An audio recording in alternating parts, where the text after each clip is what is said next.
What is up, everybody? Welcome back to the Run Your Mouth podcast. We're here from the new studio, new bells and whistles, and more equipment coming soon. We've got a spectacular episode coming at you today with Professor David Collum. I highly recommend reading his year-end recap, which will be linked into the episode description. And before we go live next weekend, I'm out in California opening for Dave Smith at the Bree Improv, and then the following weekend at the Stress Factory. So come grab your tickets, come hang out, and now let's get into the show. Welcome, Professor Collum. It's an honor to have you. Hi, I go by Dave, but that's okay. All right, I'm cool with Dave. I want to get right into it. The Epstein story.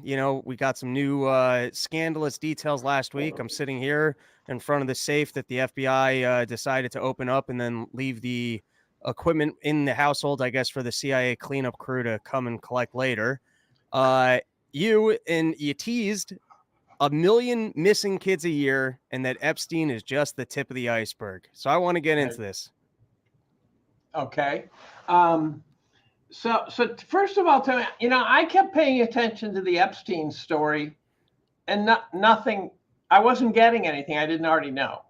Is that your read on it? Because maybe I missed the good ones or something. I find sometimes the new information is just what they're willing to expose in the mainstream media and then what they're willing to hide.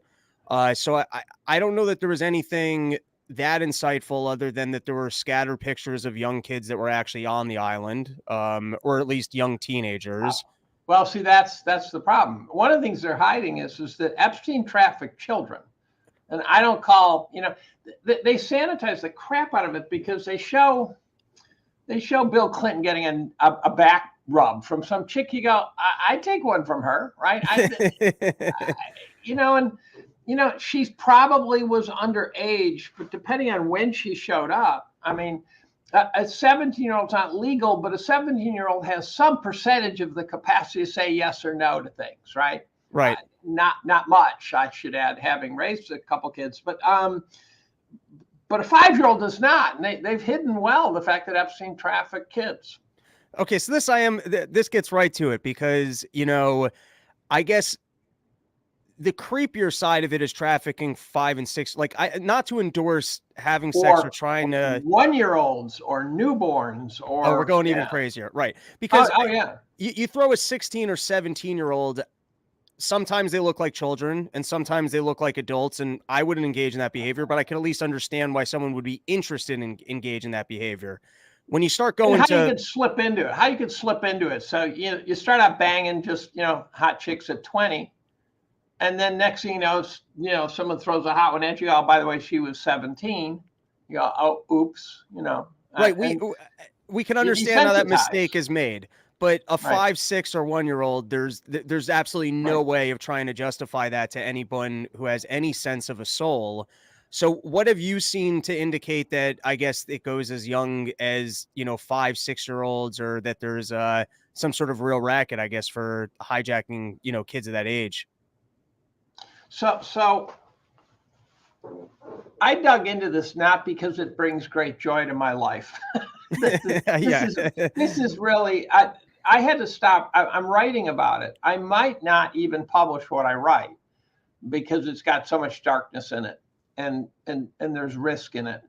But I basically scoured the planet for people claiming to have insight into child trafficking. Right. And so I dug in and I decided to move on it this year for obvious reasons of The Sound of Freedom coming out. So I said, okay, this is the year to run with this story. The challenge that you face is that your source material is sketchy no matter what, guaranteed no matter what. So one time I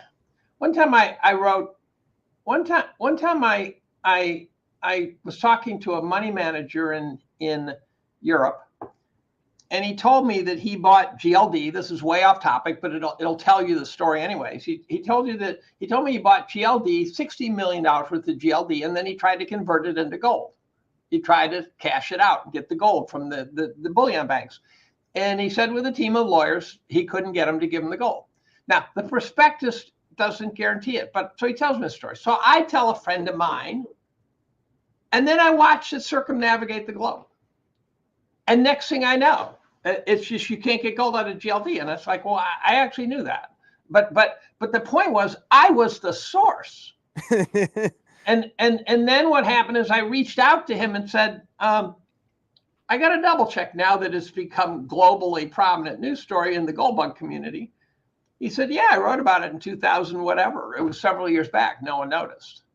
But that tells me, be really careful about your sources. So the pedophile story, your sources are people who seem credible, like Tim Ballard of Sound of Freedom. A woman named Liz Crocken, who's I think she's former ABC talking head and fairly prominent. And then she got on this. Now she's Liz Crocken Inc. as pedophile hunter, pedo hunter, right? And she just always out there, and she's attacking like a honey badger, right? And then there's guys like Mouthy Buddha. I don't know who Mouthy Buddha is. But Mouthy Buddha tells stories, and they show pictures, they show videos, and they show images of Disney characters with goddamn pedophile logos on them and stuff like that.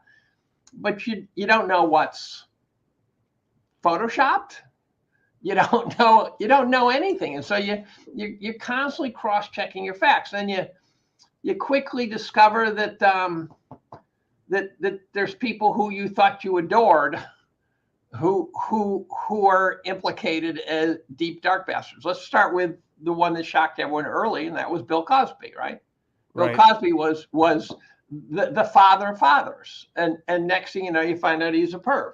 Well, the perv was, they said he was drugging chicks. Who knows where it goes? And I've been replaying the tape. Remember, you probably don't know this, but his son got killed. He got capped. He was driving a Porsche. He was at a rest stop. He got capped. I'm going, was that a random killing or was that something else? I just thought this about a week ago. I go, do we know that Bill Cosby's son was just senseless violence? Right. I remember seeing some stories circulating that was speculating on that. And I'm trying to recall from memory, but maybe it was the story they were spinning was an aggrieved victim's father. But I don't recall. I remember that was like, I read so many articles and sometimes I'm not all that focused. So then Tom Hanks is drawing fire like there's no tomorrow. Right. And I worry that the source. So I dug into Hanks like crazy. But let me tell you what the story is that I think is hard to deny.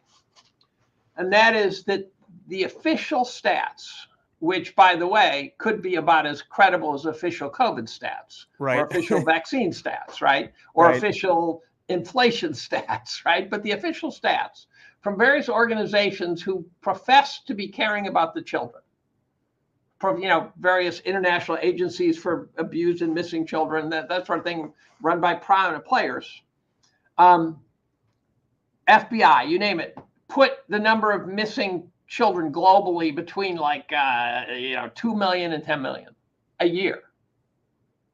So the question that you have to ask is, where did they go? Nancy Pelosi's implants. Nancy Pelosi's implants, right? No, Paul Pelosi's bedroom. Yeah.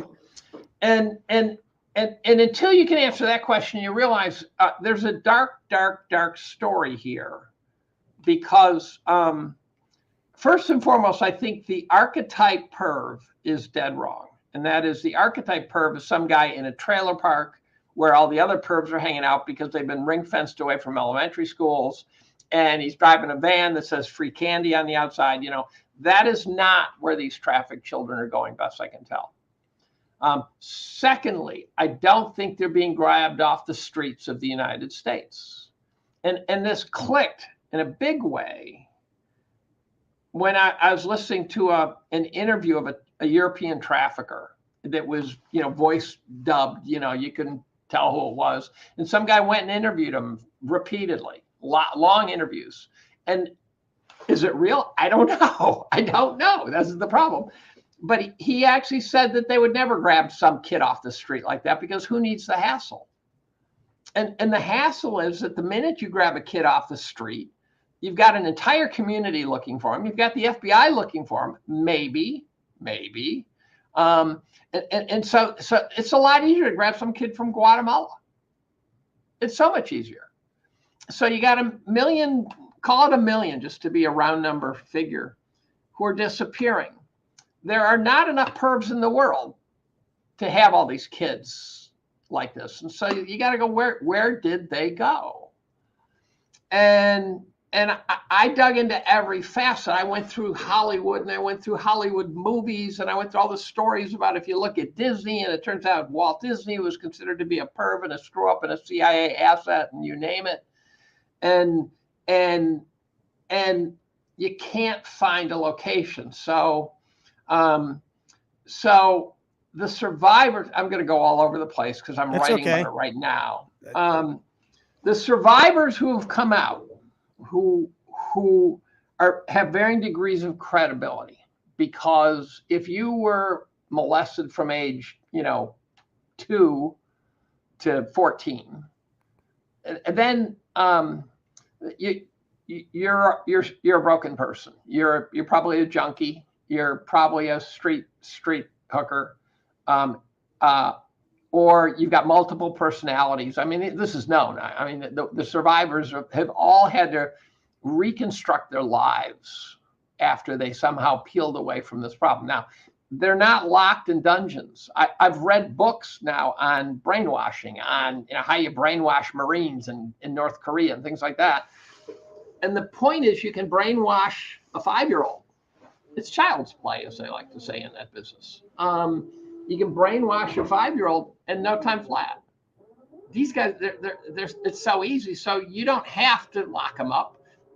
Some of the survivors actually were living at home with their fucked up parents, who were farming them out to the pedo network whenever they were summoned, and the kids would go to school. Right. I guess just to put a little bit of context on that, when you hear about, I guess, what goes on in Afghanistan as documented by soldiers with the kids out there, the idea that parents in third world countries, I guess, will do things like this with their own children. It's inconceivable to us, but I guess. Well, they do it in this country too.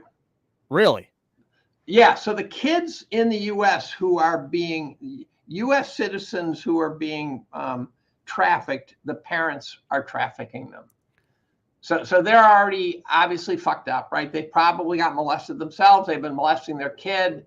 And there's even this sense that you farm your kid out and you take someone else's kid from the network, that sort of thing. I always thought pedophiles were loners, because how the hell would you not, how would you get away with it if there was a group, right? Right. It turns out that the network is what provides the safety, not the loner. Okay, so then I guess you end up with the obvious question. Firstly, just on the point of what you were saying with the loner, this was just some thought I had passing in my head the other day. But sometimes when you think of like a John Podesta or a Brennan, just to name somebody randomly, right? Yeah, no, but I that's my ADD brain. The connection I'm making here is sometimes when you look at the people who are villainous people, they're not who you would expect to be a villainous person. And I think that's in part because when the machine wants to show you a villainous person, they're going to show you an archetype that's completely different than who they are and what they portray, which is kind of creates the veil for them of what we don't expect evil to look like. Which I think kind of, I guess, plays into what you're saying here with the pedophiles, is that we do have an archetype of what a pedophile is supposed to look like or is portrayed, even in shows like To Catch a Predator. Which is I hate that show. I hated that show. Right. Something about that show bothered me from the start. It turns out when you dig into that show, you find out there's issues underneath that show. Yeah. What was the To Catch a Predator? I never really watched. I just remember the guy. I can't remember his name, but there's scandalous shit. I've got notes on it. Right. It wasn't a big part because, but I when I saw the show To Catch a Predator, they'd sucker some guy in through some online interaction. The guy would show up. And first of all, there's a sense of entrapment. Now you go, you're entrapping a perv. And you go, but you don't actually know if you don't know for sure he was going to be a perv or whether he's going to meet this girl and say, what the fuck are you doing? Right. Right. And so I found myself feeling some sense of sympathy for the perv. Now, I'm not a perv. All guys are pervs, but right. But there's something about me about the show, and then I started digging into it, and I was not alone. Other people were very troubled by the show, and all right. So to it go back, also exploits the darkness. I didn't like the show Dexter, right? The mass murderer who murdered the right people. I go, I don't want to watch that show. I hated that show. Right. So just to go back to the pedophile network, I guess I got two follow-up questions, and this is always one when you've got organized and big conspiracies. Is just how do these people keep this thing quiet? If there really is a They mass don't. network, okay, They don't. You only have to. You don't have to keep a secret. We all know Kennedy was whacked by somebody, not Oswald, right? And right, you do not need to keep that a secret. You only need to keep control of the response to it. We okay, know the U.S. blew up the Nord Stream pipeline. We continue to say it was the Ukrainians floating some yacht, doing some, something that would make a Navy demolition team proud. right, And the reason is because if they say actually we did it, it's an act of war. So they just say, so we didn't do it. And Seymour Hersh comes out and says, we did it. They go, no, we didn't do it. We knew everything Seymour Hersh told us already, right, but they can't admit it. And so we know Bill Clinton's a perv, right? Is there any doubt Bill Clinton's a perv? Is there any doubt that he is never going to go to jail? Right? So you contain the response. Bill still goes out banging young chicks. right, One of the victims, by the way, said Bill, from those released tapes, those released transcripts, one of them said he likes them young. But what I noticed about those released transcripts, so here are women suing a system who have every reason in the world to tell what happened. And when they're asked in court who, they can't remember anybody. They can't remember anybody. And the reason is they want to get money, but they don't want to get killed. right, And so they're not going to say who did it. So, but here's where it gets tricky for me. First of all, the darkness, it's just bad. right, Second of all, there are pedo hunters out there, like I said, Liz Crockett, right? She goes right through the front door. I worry I'm reading the room wrong. So it's conceivable. I'm thinking, well, she's not getting whacked. They're not going to care about me. And I go, what if she is covered? What if it's like, no, Liz Crockett can do it. Dave Collum, you can't do it. We need to control this narrative. And so, so I'm worried about that. Any spook could drop kitty porn on your computer and then say, oh, we found kitty porn on his computer. Right. And that would be child's play, as they say, right, again, right? So there's risk here. And you can be sued. And I've asked lawyers, if I say so-and-so says Tom Hanks is a perv, could I be sued for saying Tom Hanks is a perv? Morally, no. I stated a fact. It's demonstrably a fact.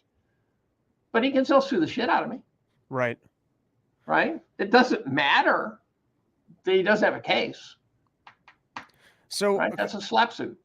So a couple follow-up questions here. So I understand what you're saying, that it's like the machine's got a Ponzi scheme, both financially, but just almost with all these topics. And as long as they don't acknowledge something is true, there's no higher power to really enforce it as being true, so they get away with it. Like Nord Stream, I think that's the perfect example. As long as they say Right. no, I guess we're not at war with Russia.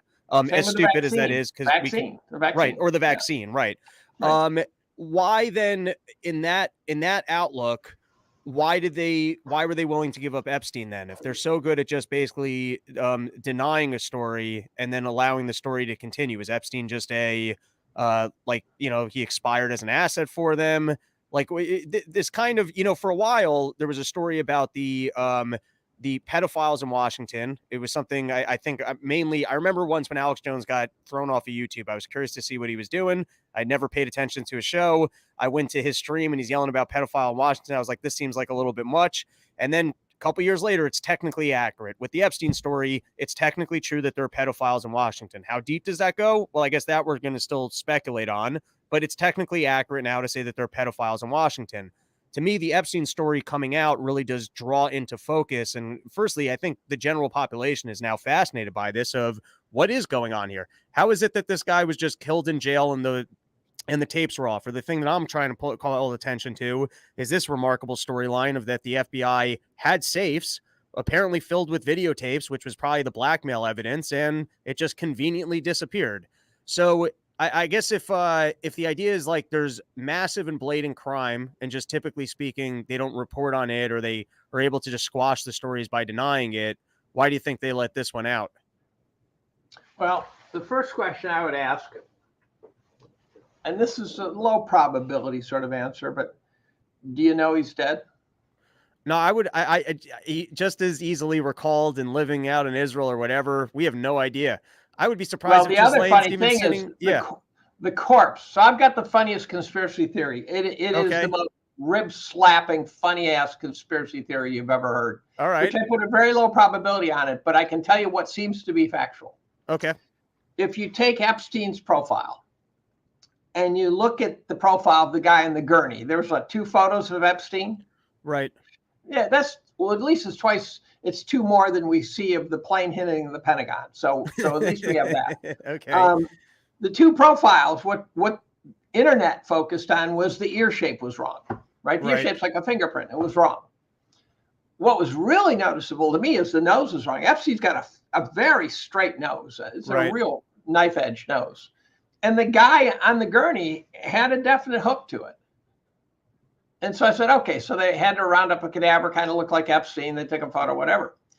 And then what the internet dug up, I talk about the internet like it's a person, right, was a picture of a guy in a Mets hat sitting at a baseball game going, this guy died 2 weeks earlier with no explanation, no cause of death.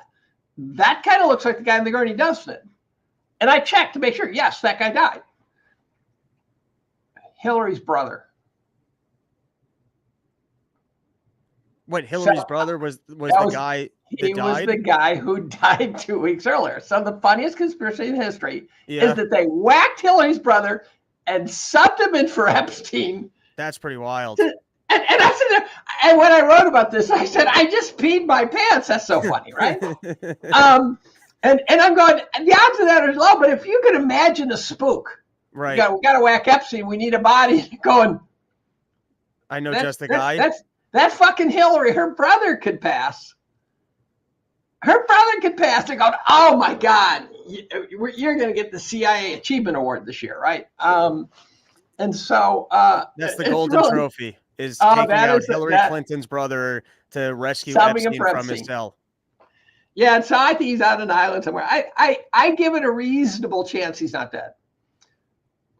Ghislaine, they didn't whack her. Do you think she's even sitting in a prison cell? Do you think, or they just sub her for an extra also? No way to know. No way to know. All right, so now there could be evidence that she's not there. No one has ever seen her in prison. Right. But who is going to tell us? Right.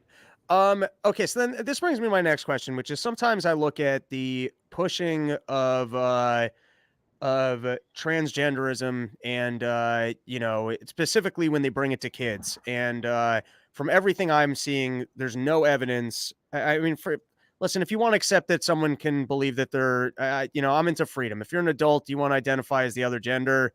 It seems like a hard lifestyle, and it seems like if you're engaging in medical procedures to do that, you're somewhat being suckered by the system as you're locking yourself into medical procedures for the rest of your life. But I don't think there's any evidence that a kid can make that decision for themselves. And I see the pushing of it, and I take a step back and I go, this makes no sense. It almost seems demonic. And that's something that they don't really report on. But I start looking like what is going on in the background that some evil entity or otherwise is bringing this to humanity. It's so unbelievably evil and makes no sense. And people are getting lost in the, not just literally praising it. You get these people who are so left and liberal that they want to showcase, how much, how ingrained into the system they are that, hey, look, my kid, I'm embracing my kid. So when you look at this whole, pedophile racket, I don't know. Do you see that these people are just sexual perverts, and for some reason you got people in power who just are sexually attracted to 5 and 6 year olds, or is there I don't know, something more demonic here? Way more demonic.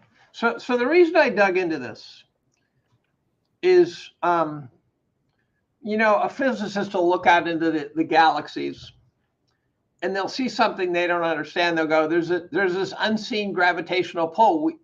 What the fuck is doing that? We're seeing distortions that don't make sense. They go, oh fuck, it's a black hole, right? So the question then becomes, as you watch society implode, right? We are imploding, right? I know you work with Dave Smith. I am such a huge fan of Dave Smith. Dave Smith is a fucking genius. Yeah, he's the best. The other genius is Mike Malice, who I want to connect with, but I'm just barely connecting, but not yet. And there's this gravitational pull in which nothing makes sense to me. Nothing. I watched them open the southern borders. There's nothing in what I would consider the general ethos of the United States of America that says you should just open the borders. That doesn't make sense to me. There's nothing when they release the vaccine and it's killing people. It's not the money. It can't be the money. You know, they've studied, you know, satisfaction and the amount of money you need to sort of have it a very minor contribution to have more is not very high. You know, when your microwave breaks and you can replace it, that's kind of, you're there, right? You've made it. Fauci doesn't want money. Gates doesn't want money. These guys need serotonin. They need dopamine. They've got these plans. And so I was looking for a unifying force, that's this gravitational pull. And I sort of glommed onto the idea that the global pedophilia ring network is the gravitational pull that could unify the story.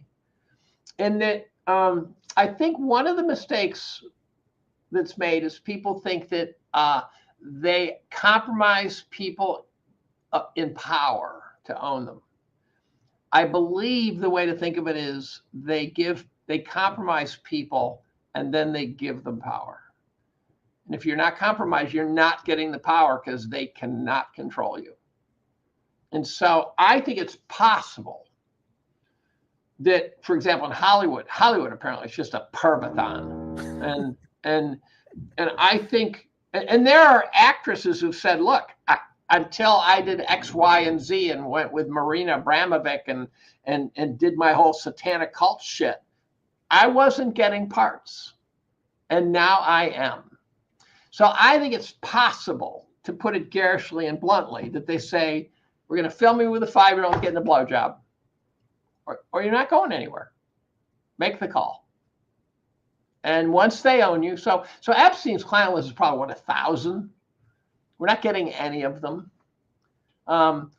Easily, those guys could just be guys who need dopamine and serotonin and just were looking for fun. And as Eric Weinstein once said, he said, when you go to Epstein for the babes, you're not going for the sex. You can get all the sex you want. You're going for the chick who, when you are finished, will keep her mouth shut. And if you're working with Epstein and you don't keep your mouth shut, you're gonna be, you know, swimming with the fishes, probably, right? So I guess my only question on that theory, though, is if we're saying that, you know, the poll here is compromising individuals and bringing them into the fold of power, which makes sense. You know, you want to make sure that they're gonna. So what's the goal? What's the goal? Well, what's the big goal? Well, what do you think it is? No, I guess that is a fair question, but I guess I would question, why would you need 1 million kids a year in order to facilitate that? Or, you know, on the high end, haunting questions. Now, right? I do have answers. Okay. They're grisly, and that is, I think most, and I get this from lots of sources. So I have got 150 pages of notes and links and stuff on this. It's been painful. Lots and lots of sources that talk about this. I watched the guy do it. So the adrenochrome story. Let's go with that one. Jim Caviezel, however you pronounce his name, I believe he's sincere. He talks about adrenochrome, which I know the chemical structure. I'm a chemist, right? Comes out of the adrenal gland. It supposedly comes out in spades when the kid's an unhappy camper, when the adrenaline is kicking in. And not unlike I've heard in China, when they cook animals, sometimes they cook them and keep them alive as long as they can cooking them. So it means dunk the dog up to its neck or something in boiling oil, because it tastes better. Well, the adrenochrome has a reputation of making you feel good and making you not age. Now, if you're getting a blood transfusion that's full of adrenaline like shit, you could easily imagine that giving you a high, right? If your body's full of adrenaline, you're on a high. If you get a transfusion that's got the adrenaline, I could believe that story. I could also believe that people just think it does, right? You know, it's a cult, a Scientology, it's whatever. And that's all you need. So here's the deal. I think the million people, unfortunately, the million kids are probably harvested. I think they're not being used for sexual favors. So this guy who was interviewed, who runs this sort of network in Europe, basically said that the highest priority is to sell a kid. He called it for parts. They harvest everything from the kid. So they'll harvest organs. They'll sell a heart for $70,000. And so they'll have these kids that it's just a horror story. They'll convince some mother to give up their kid at birth. And then they'll have like these orphanages. They raise the kids and then they become part of the network. The kids never saw a normal life. They never, for a moment, they were born into this track. And one day I'm watching a guy do an interview. And this is what's staggering to me. Let me tell you some examples of things that seemed almost undeniable. I'm watching a guy do an interview. I recognize the interviewers. I can't name them, but I've seen them. I've seen them on cable TV. There's these guys. I think you'd recognize them. And the guy has a company that sells young blood. And I'm going, what the fuck is young blood? That's a rhetorical question. Well, what the fuck is young blood? And the interviewers, you can see them dancing around, trying not to say, where is the blood coming from? So one of them at one point kind of utters, well, I'm sure it comes from normal blood banks. They go, yeah, a lot of young kids donate blood to blood banks. Really? Kids don't like needles, I'm told. And then I read an article that says he had to wrap that operation up. He has a new one that's not just young blood now. But I'm going, these were normal people interviewing this guy, and the guy sells blood. Right. And I'm going, how can, so then I'm in a Zoom group, a doctor Zoom group that started because of COVID. We had every famous anti-vaxxer, anti-COVID person on the planet go through this group. We've had lawyers. We just last week there's a guy who's running a huge lawsuit that's got a $3 trillion payout if they win everything. And we had Archbishop Vigano on, for example. We had Tim Ballard on, for example, because it's gone into these. All the anti-vaxxers have now gone New World Order. Right.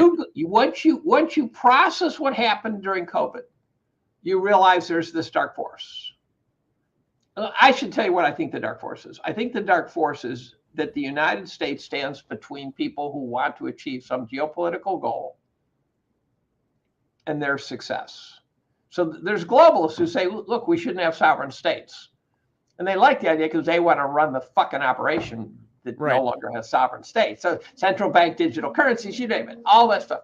You know, the Great Reset, which, by the way, they're lying because they're telling us. So that whole story is a ruse. We're talking about Klaus Schwab when we should be harvesting his adrenochrome, right? That's what he deserves.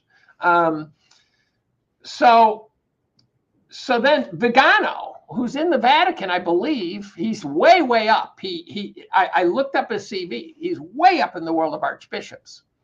And he's out there saying that the elites of the world are pedophiles and they're harvesting blood. And he is nailing it. I mean, it is horrifying.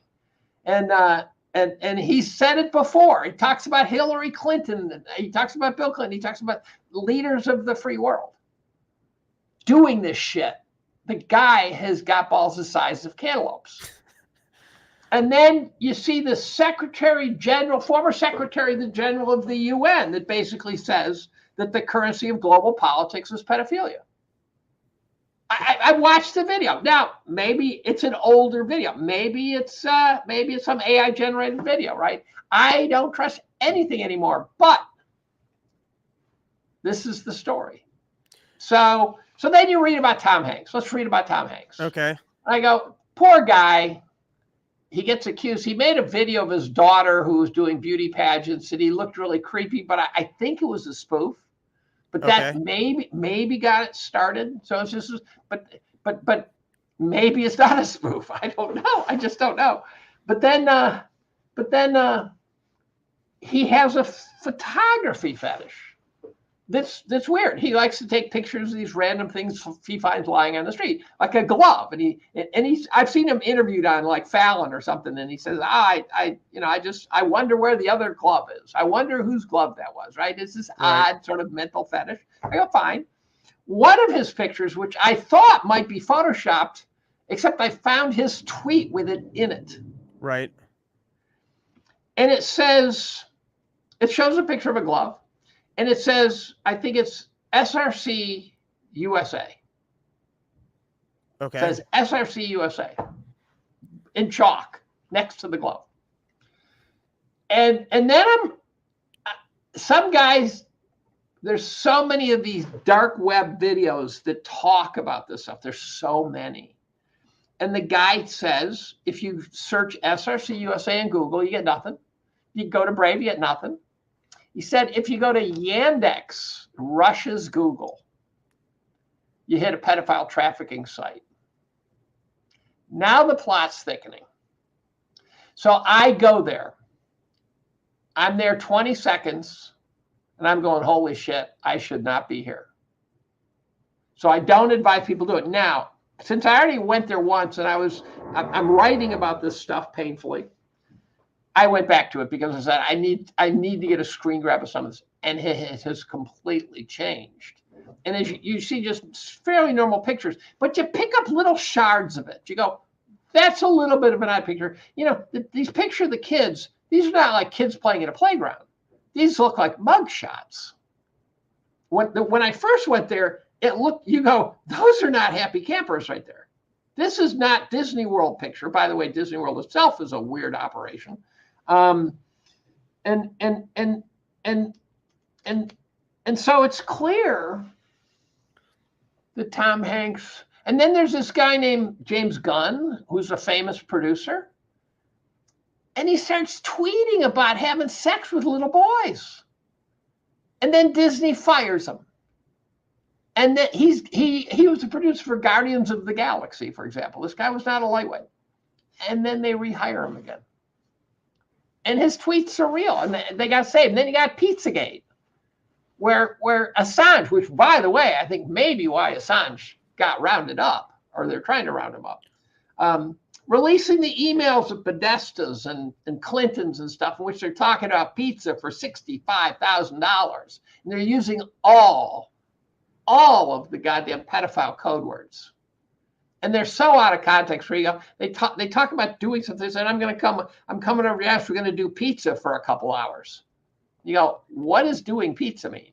Right. Right? Well, pizza's kids, and then they talk and hot dogs. There's the different standard things have different meanings. If you read them in the context of the pedophile code words, the email's clear. And there's a ton of them.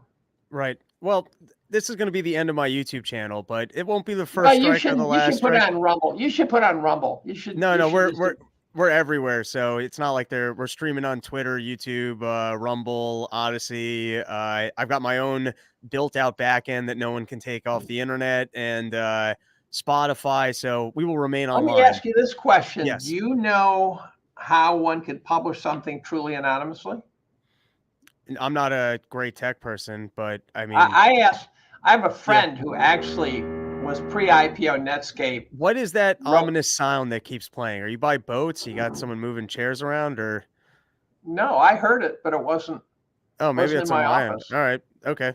Or could be, you know, CIA, right? Who knows? So the problem here is that first of all, anyone listening is their Overton window has just been smashed, right? They now they're going, holy crap, this guy's nuts, right? This guy's Alex Jones nuts. But then the problem is, again, back to the million. And then you start digging, you say, well, why aren't these guys getting caught? Well, there's whole documentaries out there showing case study after case study after case study of someone who did get caught. Right. And who got no jail time, no punishment, nothing. Laura Silsby is a great example. Laura Silsby got caught trafficking children in Haiti twice. She got caught, and then ironically, one of them was with 33 kids, which is, I hate going here because I have no idea what to do with this world, but it's a magic number for the Freemasons. The Freemasons have 33 levels. Okay. If you're 33rd level Freemason, you are a grand poobah of that operation. Could just be a coincidental number. Walt Disney had a club called the 33 Club, right? There's pictures of Walt in robes with other guys who look like Freemasons. So Silsby gets caught twice. She's in a Haitian prison. She makes some phone calls. The Clinton Foundation gets her out, which, by the way, you want to find a trafficking organization. That would be my first guess. There's a ton of people going at the Clinton Foundation on this one. And she gets out.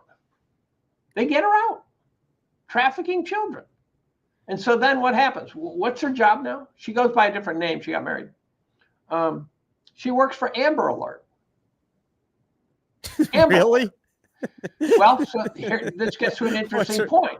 Okay. You start digging into the organizations that profess to care about children. Remember the Wayfair scandal? Not offhand. The Wayfair scandal was where on Wayfair, where you sell shit online. Right. They were selling things that looked like IKEA shelves and stuff. Right. Like $15,000. And they had a kid's picture with it. And at first I'm going, oh, fuck, that can't be real. But then next thing you know, the Wayfair CEO, I don't know. But here's a set of shelves with a kid for $16,000. And the CEO actually responds to it. And he responds to it like, that was a fair price. That's what he said. You know, I know these markets. What he said is that they're dealing with this problem. And then what you find out is who's the CEO. He's on the board of directors of some Save the Children Foundation. I suspect that if you wanted to find a high-level pedophile, the best place, if this is an Easter egg hunt, best place to look is an organization that involves children. Right. I mean, it's classic government. You label things the exact opposite of what you're doing. So then you dig into a story like the Franklin scandal. Anyone who's familiar with what I'm talking about, this is like the Rosetta Stone of child trafficking. Okay. The Franklin scandal was about an orphanage out in Omaha, Nebraska. By the way, what other famous billionaires in Omaha? Let me think about that. And they traffic kids, and they traffic them ironically from the orphanage called Boys Town, which is famous. Several movies. That was a Mickey Rooney movie. And there's this guy named Larry King, no relation to the one on TV, who was very politically connected. And the story started to unravel. Now, it didn't look like a huge operation to me, but it started to unravel. This group of concerned citizens put together a committee. They hired a ex-cop to do investigations, and the story unfolded on them. And they rounded up all the victims. They were adults now. They were crackheads. They were prostitutes. They were broken people, some with multiple personalities. But they cross-checked. They were really careful to say, okay, this guy said that there's a house here that has tunnels underneath it. And they went to the house, and there's the tunnels, you know, that sort of thing. And then, of course, the ex-cop dies in a plane crash. Right? What are the odds? And so the first thing you find is the Omaha newspaper is hammering the story hard against the people trying to get at it. they're hammering the Citizens Committee. They're hammering the cop. They're hammering every step of the way. And they went to the local chief of police only to find out that he was one of the perps. And then they went to the Attorney General of Nebraska, and he wanted nothing to do with it. And so then the FBI shows up, and they start systematically destroying every victim that is telling the story, just absolutely destroying them. And by the end, there's like one tough woman left. She ends up in the Supreme Court of Nevada in front of a judge who turns out to not be a legal judge for the Supreme Court. They inserted him, and he fucks up the trial the whole way with a prosecutor who fucks up the trial the whole way. She ends up in prison. She gets out on her first parole hearing, and the parole guy said, "This is crazy what just happened." The way they destroyed all the witnesses, they said, "Look, here's what's going to happen. If you don't testify against the other witnesses, we're going to send you to jail for years on perjury. So here's the story you have to tell." And these are already broken people. They're just saying, "Just don't hurt me anymore. Just don't hurt me anymore." So they turn on each other, and some recanted later. Remember the McMartin daycare case by chance? The McMartin daycare case was one of the first ones I noticed where a preschool was said to be a pedophile ring. And that's when I thought pedophiles were loners. So I said, this makes no sense. And then they put them all in prison. There were supposedly tunnels underneath the school and stuff. Tunnels are always a tip-off. Tunnels are a tip-off. And then years later, the kids come out, and some of them are suicidal, some of them killed themselves, and some of them said, "Oh, I realized that I was coerced into saying what I said." And they gave it the name satanic panic or something. They gave it a name. Some psychologists wrote a paper, and whenever some kid accuses someone, they say, "Oh, that's just satanic panic." And it turns out, I thought, okay, so I was right. That wasn't it. It turns out it's exceedingly common for the victims to recant because a shitstorm hits them the minute they come out. They can't come out. They'll just be destroyed yet again. All right, so let's pivot to the next topic. But before we do, I guess let's put a button on this one. So the overarching, I guess, theory is that there is rampant pedophiles, and that it's either a mechanism for, I guess, harvesting parts or otherwise, or to I guess it's a mixture. You got some people. And by the way, one of the greatest sources. I got to say a little bit more. I got my head spinning on this shit. When there's a crisis, they call it harvest season. So in World War II, we grabbed kids out of London to get them out of harm's way. It made sense. Right. Now there's a crisis. Where's the crisis? Haiti. Good example. Some crisis in Haiti, they grab up the kids. The kids never make it home. Right. We're grabbing up 85,000 coming over the border. No one seems to doubt that number, but people say, but where are they going? There's videos of vans pulling up and filling them with the kids and going away. And there's people saying, "Hey, who do you work for?" And the guys are going, "Turn off that camera, right?" It's clear that there's harvesting going on at the border, southern border. It is highly systematic. All right, so I do have one question. But one of the big suppliers, you're gonna like this. I've written against this war too. Ukraine. Ukraine is a phenomenal source of children, and has been for quite some time. We're sending billions to Ukraine. Right. We should be funding Putin. All right, last question on this one. If they're harvesting parts from kids, why do some of the elites still look so bad? Like Mitch McConnell. You know what I mean?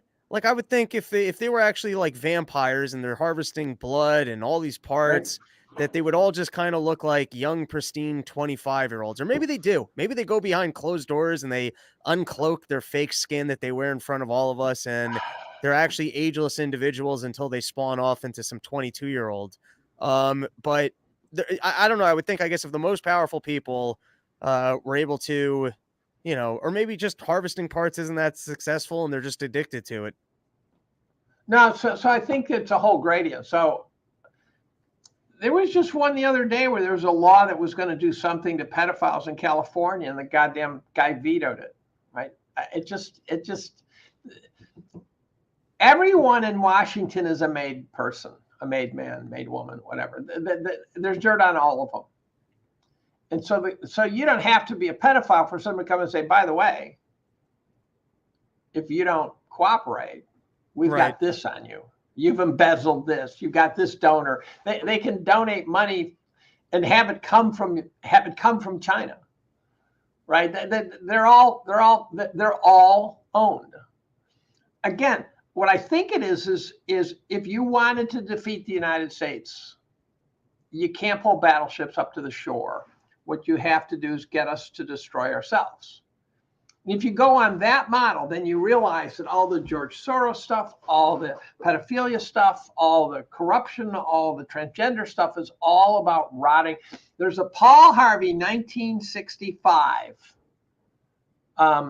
presentation. I used to love listening to Paul Harvey on the radio, in which he said, if I were the devil, and he describes all the things he would do to destroy our society if he was the devil. 1965, you would not believe how precisely he described today.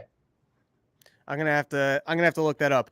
All right, so I think we got a clean transition point here, but before we do, we have in the comments a theory of the ominous noise might be your phone on the table vibrating. I don't know. Is that a possibility? I don't think so. All right, it's all good. It just it comes up incrementally. It almost matches the tone of. I'm not hearing it here.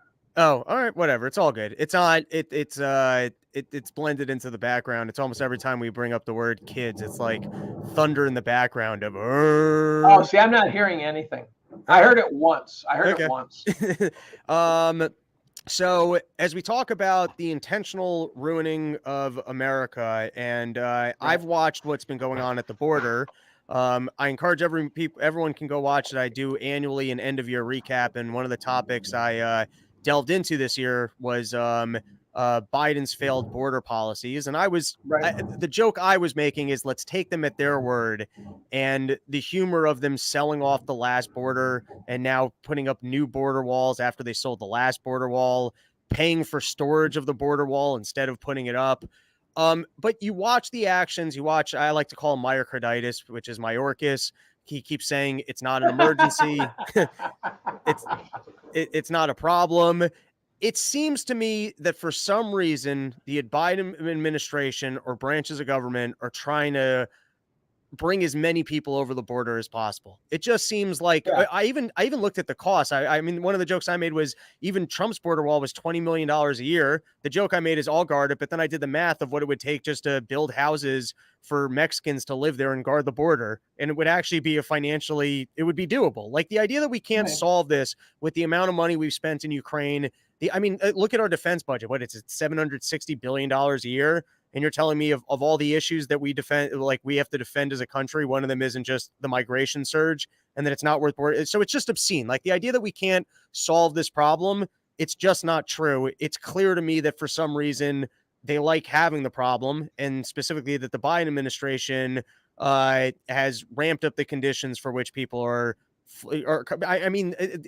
Whatever's going on with these flights, that they're just in the incentives of people coming in.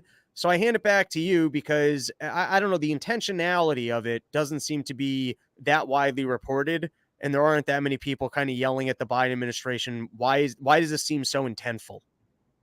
Well, first of all, it's not a politically savvy strategy, right? There's not many people who support the open borders. The TV may tell you it's not a problem. It may tell you, it's fine. We are a nation of immigrants. I go, yeah, well, we're also a nation that had unlimited expansion westward. And so when the Irish and the Italians and stuff showed up, we needed bodies.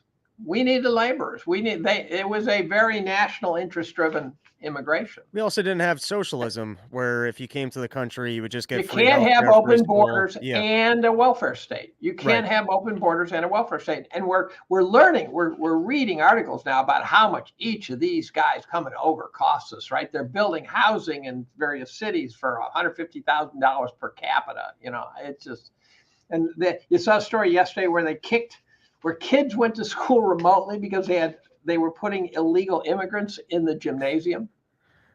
So they kick kids out of their own school to put Right. illegal immigrants in the gymnasium, right? Right. So there is some reason why they are willing to do what is patently absurd. And that's what drew me to the pedophilia story, because I go, there's a force. I don't know what the force is. But a simple model is this Zoom group included a guy from the NSA. I'm not sure formally the NSA, but he was. One day we're talking about something. We're talking about it was probably a Bill Gates type talk. And this guy, bespectacled guy, chimes in and starts talking about Hegelian philosophy. And I go, what's he doing? And at first he's making no sense. Then he's starting to make sense. And someone interrupts him. There's about 150 of us, so we didn't all know each other. And someone says, Stephen, are you a professor of philosophy or something? He says, no, I'm a lawyer by training, but I used to work as a national security analyst. And we had to know Hegelian philosophy because the Arabs basically follow it to a T. And so it would be like talking about the woke movement without knowing the vocabulary, right? Right. He said, so we all knew about Hegelian philosophy, just to understand dialogues between Arabs. And he said, and so then one day I said, Stephen, who's the they we're talking about today? Who is this, right? Because we all use the term. And he said, well, I don't like to name names. This is a profound point he made, and it's altered the way I approach the world, not just look at it, but approach it. He said, I don't like to name names because what it does is it causes you to stop thinking. So if you say Bill Gates is behind the vaccine, then you get to say, okay, so we figured out that this psychopathic guy who's always been ruthless is at the source. That's why I don't like Soros arguments, because it's George Soros. I go, yeah, well, and what's your point? That doesn't get you anywhere. And he said, so it gets you to stop thinking. And so then I realized there's many things we do to get ourselves to stop thinking. One is to call me a conspiracy theorist. Now, to get me to stop talking, right? Well, they get a face full when they do that to me, right? Someone says that to me and I go, you're a fucking idiot. You're a complete fucking idiot. Are you telling me people with wealth and power don't conspire? What are you, a moron? Right? And I tell people, stop using conspiracy pejoratively. Stop. They conspire every fucking day. Every fucking day. So stop using that term, which, by the way, tracks back to 1967 memo from the CIA on how to get people to shut up about the Kennedy assassination. And so then I realized that we do things like this all the time. So, for example, Kamala Harris will give a speech. You go, she is a serious moron. Right. And I know someone who knows her. And he said there's stupid and there's Kamala. Right? So she is a serious moron. But there's still the question of why is she giving that speech? She has speechwriters. Why are they writing a stupid speech? Right. And so if you find yourself, I don't like the uniparty. You say, oh, it's a uniparty. I realized this one day when I have this liberal friend. I have very few friends left, but I have this liberal friend who we can sit and talk for hours. And our Venn diagram overlaps pretty well as long as we stay in the game and talk. Right. But I noticed every time I'd score a point, and I'd say, well, you know, Biden's a pervert.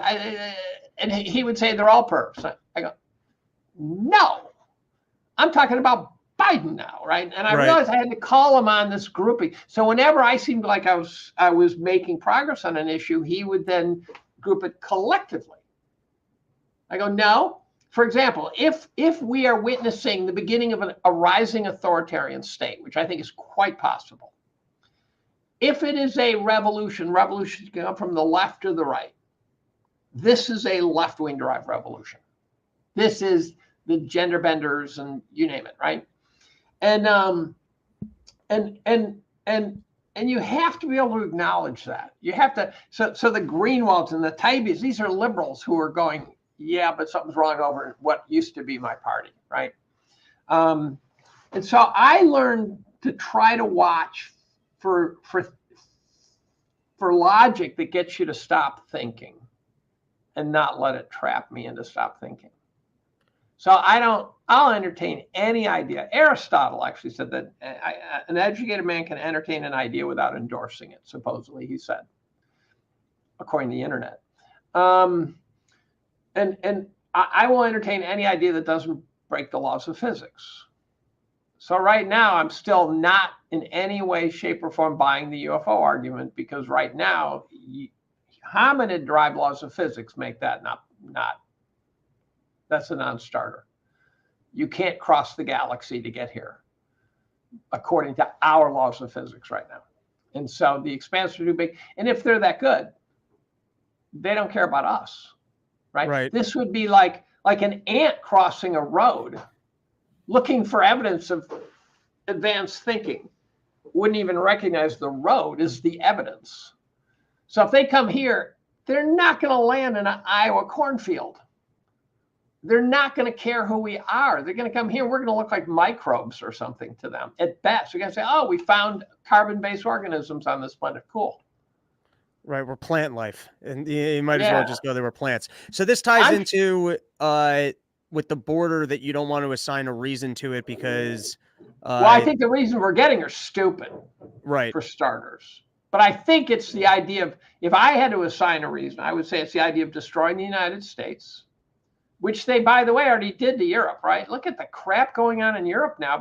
And I wrote about that when they opened the borders from North Africa into Europe. I'm going, you don't have to pick on Islam to at least recognize that there are cultures that don't mix. It's oil and water, and Islam and Christianity don't mix. And so you're really just better off saying, when you have these groups whose fundamental values are so different, you should just kind of stay in your neighborhood. Right? And this idea of diversity brings strength. No, it doesn't. It brings catfights. And we watch them do it to Europe, and we watch the leaders. This is the gravitational pull. We watch the leaders all shut up and let it happen. Why would Angela Merkel not say, fuck, stop this? The only guy who did was Viktor Orban of Hungary. He said, fuck it, we're not taking these guys. And then the pressure went on Orban hard to take them. Why do they care if Orban takes them? So now you got this problem where a bunch of blonde-haired Swedes are now getting mauled and molested on their own streets because the North Africans ghettoized, right? They hang out together. If we're in the Arab world, we'd hang out together. But the cultures are so different that it just doesn't work. And so of the migrants coming into the U.S., I guess one of the bigger conspiracy theories I've seen is that they're going to need a new military force when they go fully. That. Yeah, when they want to fully take control, and it's going to be difficult for them to send me a paycheck to go turn against fellow Americans. So if you bring in enough military, basically 20 to 25-year-olds from another culture, and you send them a paycheck, they don't have the same affinity for their fellow Americans. I've seen that. I've seen stories of just shifting voting demographics, and basically having a whole new generation of people that you can bribe for votes. But that's too far-sighted. Right. Although supposedly they're already trying to get these guys to become voters in local elections, but as a national election goes, I think it'd be hard pressed to get it such that, and you don't need to bring in people to vote. You just have to rig the fucking election. All right, so that's a fair transition. I watched the shenanigans of the last election, and we just played on the last episode. I thought it was a very good point by Glenn Greenwald that I think you can say with certainty that the last election was rigged, in that between them, censoring the internet, getting rid of the Hunter Biden story. But that's biased. I have two categories. One is biased. Okay. That was highly biased. Rigged is when the vote comes wrong. So, that's what he had a different distinction where he said that would be a stolen election. Right. So what I saw as evidence of a stolen election was, firstly, I'm not great with statistics. So all the statistical, and I also, the Reagan line of, you got lies and damn statistics, or whatever Right. the line is. So anyways, I didn't really buy any of the statistical arguments. I did think that the procedure was odd. The mail-in voting was odd. And the craziest part was when they were certifying the elections, I watched a couple hours of YouTube footage of people being like, yeah, they told us it was lunch break and we got locked out of the building. And then they put up Yeah. you had endless stories of shenanigans. And then the judges just turn around and said election certified. And then the news going, well, they certified the election, with no talk of eyewitness reporting of just blatant shenanigans. Well, the best example, that's the most recent one with Kerry Lake.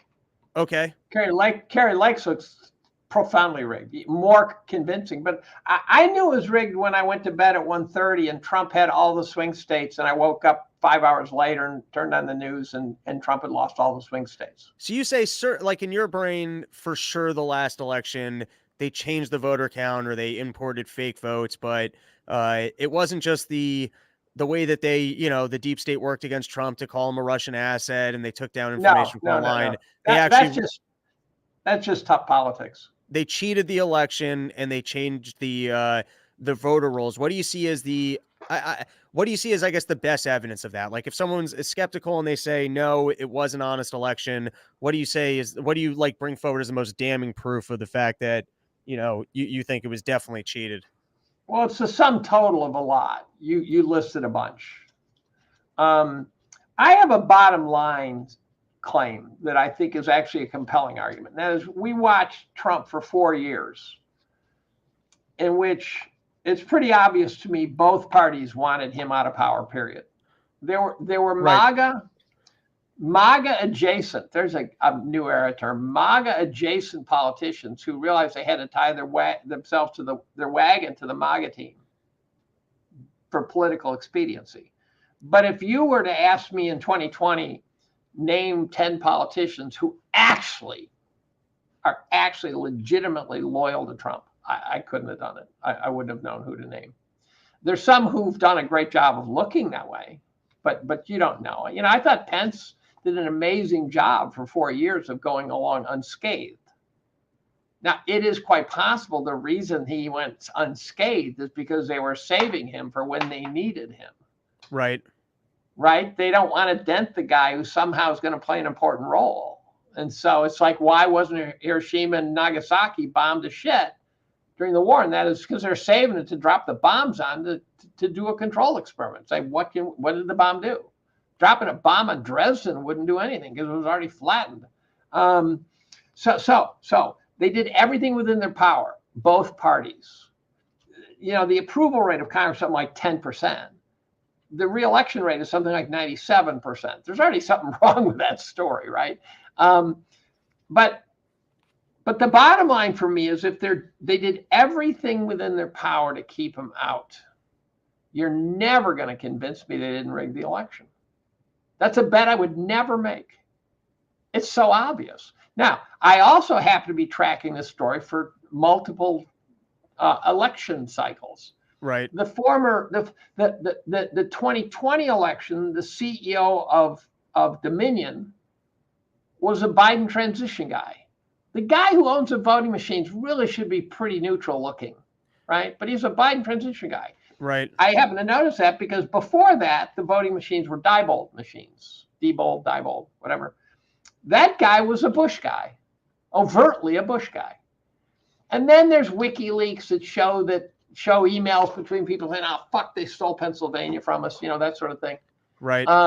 So I think they've been playing capture the flag with the elections for a very long time. Used to be, YouTube was filled with computer scientists who'd say, "Look, give me the computer." And in a minute and 30 seconds, they'd reprogram and say, "Now, every time you voted for this guy, it actually went to this guy."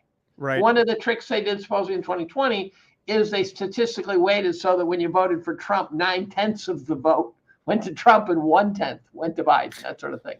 Right. And so the technology to do it. Now, here's where Dominion gets interesting. Dominion, of course, was front and center with Tucker Carlson getting fired. Dominion turns out to be back in 2020. I wrote about this, and now I can't find some of the links. Dominion is actually a subsidiary of UBS, supposedly. A subsidiary of a subsidiary of UBS. And that subsidiary of UBS was owned dominantly through a series of shell company in Beijing. So Dominion, I was appalled. Our voting machines were being, the owners were in a foreign country, but I go, well, Canada, I probably trust them more. Now I don't because the trucker thing and everything. But now here's the interesting thing. Yeah. So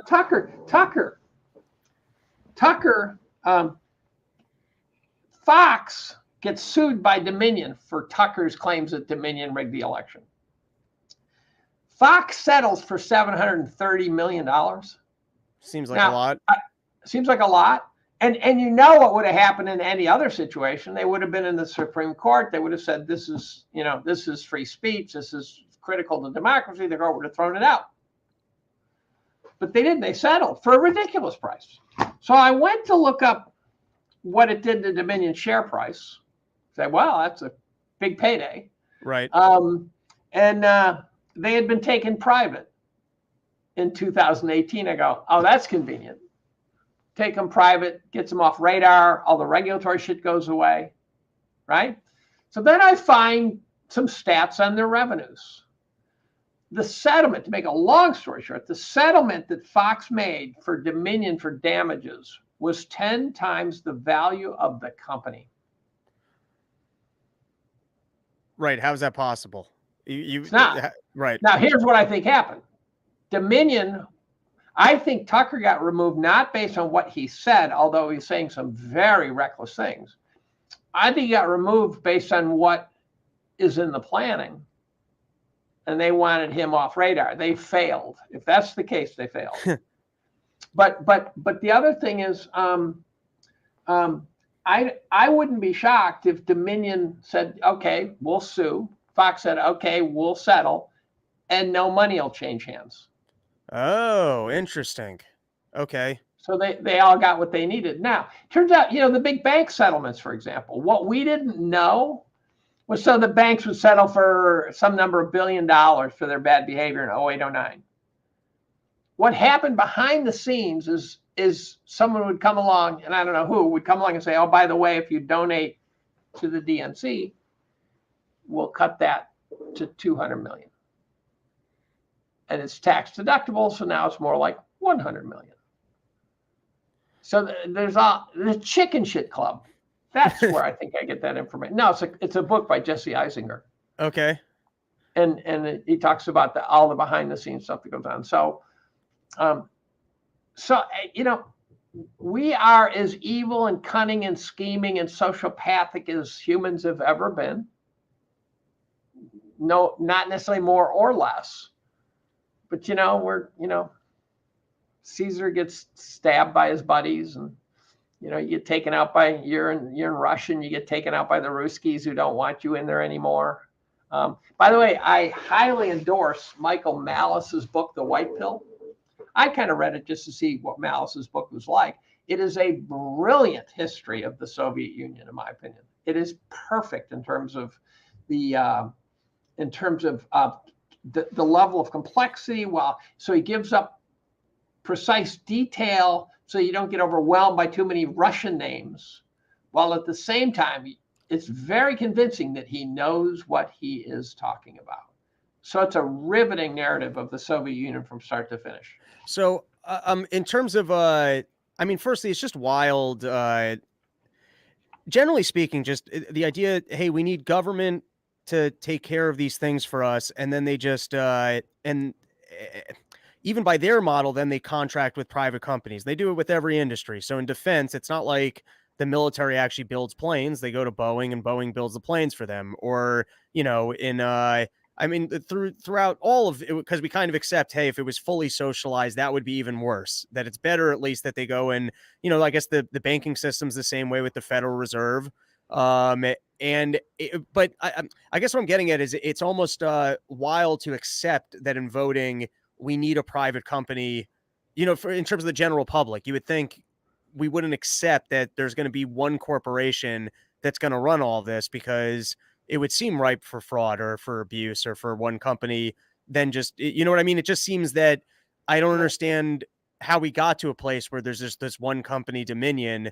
Well, And so you Dominion donates money to the DNC, right. and in return, Dominion agrees and Dominion donates to the DNC, and they basically said, we'll take care of you, right? So I actually think they passed it back and forth. Why they went from Diebold, which was Republican, to Dominion, which was Democratic. right. I almost get it's almost like the presidency, where they say, okay, you'll have it for 8 years. Now we get it for 8 years. Right. That is a uniparty model, but.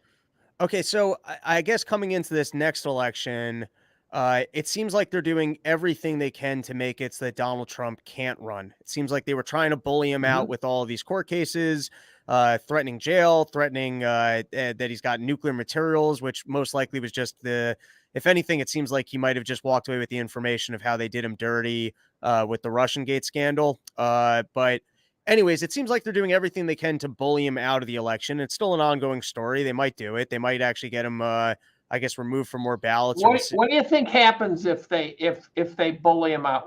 Not bully him out. If they bully him out and he walks, people will be unhappy. What do you think happens if, against every ounce of his being, they get him out? What happens in the United States? I think if they remove the option of Donald Trump without Donald Trump saying, hey, I'm giving this to the next guy, I'm not going to take part in some capacity, there will be, as Donald Trump said, riot in the streets. Now, what I already don't like, and I'm seeing from Donald Trump, and I somewhat expected, is he's already saying, hey, listen, if I get in, it's going to be about the future. We're not going after people. Which means that I think behind closed doors, Donald Trump knows how to cut the right deals. I think that's partly why when he left, you didn't see more pardons, such as like for Assange and other people. I think when push comes to shove, they know how to make the right threats that even Donald Trump will play ball. And so I think if Donald Trump wins, you're going to see him with like a Nikki Haley VP, or he cuts some. That would appall me. Right, it would appall me too. But I think maybe he cuts his deal with the machine, because I don't think that they can just unseat him without him saying I'm stepping out, or without him cutting a deal that, works for Trump and the general public goes, okay, we got Trump. But I think even if he does get back in, he's already channeling. He's not going to make any serious moves. He also, and I don't know what I'd expect to see out of him, but he also doesn't look worried. Right. And so you get the feeling is that maybe that deal's already been struck. But it could be they're roughing him up to the point to get the concessions, right? As you say. And but he's got guys. He can now put together a war cabinet, as I like to call it. So, George Jr. shows up with a war cabinet. It was clear we were going to be bombing the shit out of everyone, because his war cabinet was everyone who likes to bomb the shit out of everybody. Which, by the way, why are we not talking about 4.5 million dead Arabs, the Holocaust? I don't know. Because we sure as hell killed as many Arabs as the Germans killed Jews. And so Donald Trump's going to have a war cabinet. And the odd thing is that I'm going to swing us back to the original topic. Michael Flynn is out there tweeting about Pizzagate. Right. And so those are veiled threats, not very veiled. Right. Threats against the machine. So just back to the election, though, is there a possibility that Donald Trump wins by such a wide margin that they can't rig the election without risk of... I don't know. Right. I'd like to see him do something like, if he picked Ramaswamy, I'd be okay. It would be entertaining as a son of a bitch if he picked Kennedy. Right. I don't think there's... I would like Tulsi Gabbard. I'd go with Tulsi Gabbard, even though some think she's World Economic Forum material. Right. I see the evidence, but I don't. You can be affiliated with people in high places without endorsing them. If you're high up, you're hanging out with shady people. Period.